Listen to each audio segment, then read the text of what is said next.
$300. Can you build a gaming PC for what's essentially the price of an RTX 4060? Well, I'm here to tell you, yes you can, and that's what I have right here. So the main components I have running this PC is a Ryzen 5 2600, a GTX 1066GB, and 16 gigs of DDR4 RAM running at 3200 MHz. Which I know what you must be thinking. Alex, this is 7-year-old hardware at this point. Which at first I would be like, nah, it can't be that old. But I remember this is pretty much the same specs as my first gaming PC that I built back in 2018. Then I just started to feel old. So real quick, the other parts I have making up this build here. For the case, I have a Q300L from Corsair, a 16GB kit of RAM from Team Group, a 500-watt smart power supply from Thermaltake, an SP512GB for the SSD, and then for the cooling, I just have a stock cooler, but in this build, for the motherboard, I have a mini ITX motherboard. But for you probably want to search for a micro ATX motherboard because those seem to be the cheapest, and also is the one that tends to fluctuate the most.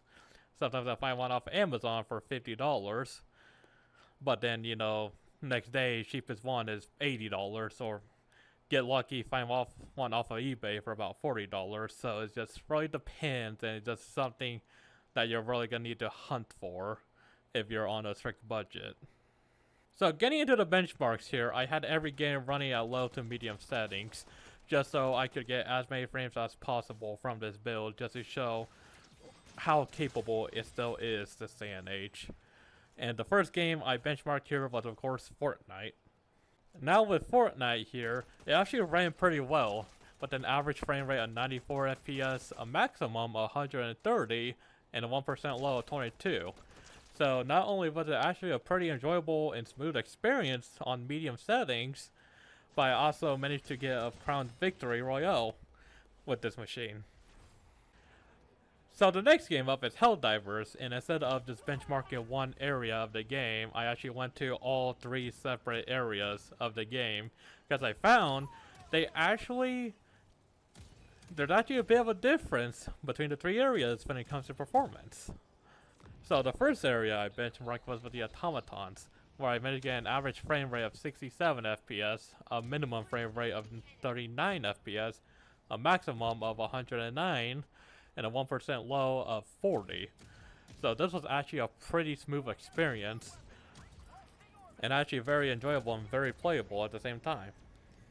The next area I benchmarked was with the Terminids, which actually performed about the same as the automatons, where I got an average frame rate of 64 FPS, a minimum of 42, a maximum of 101, and a 1% low of 39. So again, it was actually a pretty smooth experience for the Terminids. And of course the last area, which was actually the biggest shocker to me, was the Illuminate, where I actually only managed to average about 43 FPS, a minimum of 30, a maximum of 105, and a 1% low of 28. So while the average and maximum were about the same, the average dropped by about 20 frames compared to the other areas. So you'll see a dip in performance fighting the Illuminate, but averaged a decent 60 with the other 2 groups. The next game I tested was Marvel Rivals. Now with this one, I actually experimented a bit more, because just as at default settings, I managed to get an average of 64 FPS, a minimum of 30, a maximum of 107, and a 1% low of 39. Though turning on FSR, I saw a slight increase to the average, averaging about 71 FPS, having a maximum of 113, a minimum of 24, and a 1% low of 40.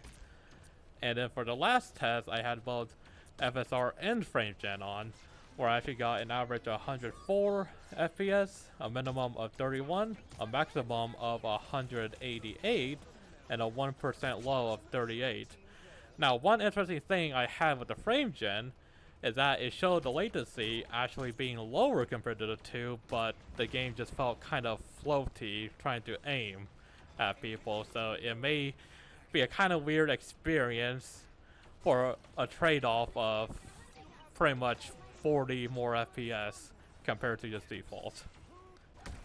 With Halo Infinite, I managed to push the game to average about 65 FPS, a maximum of 120, and a 1% low of 12. So there were like some kind of frame drops in there, but other than that, it was still a pretty smooth experience, though the kind of test results were a little skewed because of frame drops in the menu, but it was actually a pretty playable experience still. With Call of Duty here, with the multiplayer, I mostly just stuck to Nuketown, but I managed to get an average of 48 FPS, a minimum of 30, a maximum of 63, and a 1% low of 30. So while the average may not be that high, I actually found the game to actually be pretty playable, and I actually did pretty well playing on Nuketown here, and like, it was just honestly a pretty good experience in my opinion, even though the numbers seem a bit low. Cyberpunk was an interesting case. I had an average frame rate of 67 FPS, a minimum of 43. Oh, my test results, it shows a maximum frame rate of 431, but I'm pretty sure that was while I had the game paused, so that's kind of skewed. And a 1% low of 40. So, just gonna not worry about the maximum there, which I mean, other than that, it was actually a pretty playable experience still.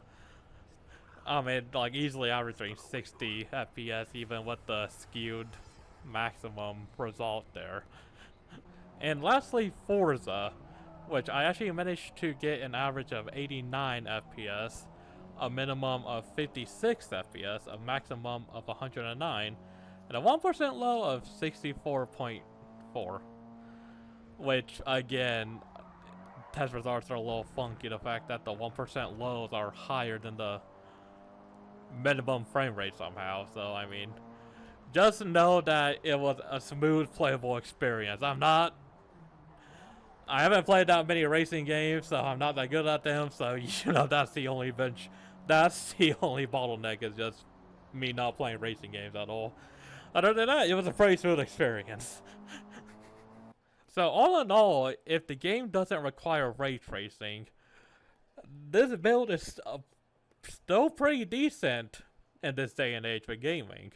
And I mean, for just $300, you know, cheaper than, you know, a Series X or a PlayStation 5, be able to play about anything, you know, I mean, this is honestly a really good deal. And like, if anything, this could also be a great modding machine. You know, like if you want to mod, you know, Minecraft, Halo, Skyrim, Cyberpunk, GTA 5, this will handle that just fine. Which, I mean, some of the consoles can't do, so this may honestly be a really good choice if you're still kind of stuck on like an Xbox One or PlayStation 4 and looking for something more next gen. And I mean, you could save up and throw a 2070 in there and honestly be pretty fine after that with all the ray tracing titles and stuff. So honestly, this a really good deal still, and just shows that you can actually still PC game on a really good budget, especially with, you know, all these graphics cards prices skyrocketing everywhere, especially the new ones. You can still game on a pretty decent budget. Well, that's all I have for you today, and hopefully I'll see you in the next video. Bye.